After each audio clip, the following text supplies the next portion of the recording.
তার মূল সমাধানটা হলো বুদ্ধিমত্তা। এর ভিতরে প্রথম যে কাজটা আপনাকে করতে হবে তা হলো, এই ডিপ্লোম্যাটিক আচরণেরও আগে যে কাজটি করতে হবে তা হলো, বেশি শেয়ানামি না করে, বেশি চালাকি না করে একটু বোকা শোকা থাকার চেষ্টা করবেন। পারিবারিক অশান্তি দূর করার সবচেয়ে সহজ এবং সবচেয়ে শর্টকাট সমাধান হলো যে একটু বেকুব বেকুব ভাব ধরে থাকবেন। জিনিসটাকে একটু ব্যাখ্যা করে বলবো।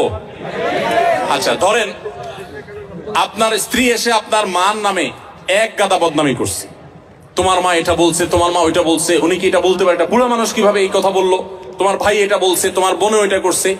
দুনিয়ার বিচার দিল বউয়ে।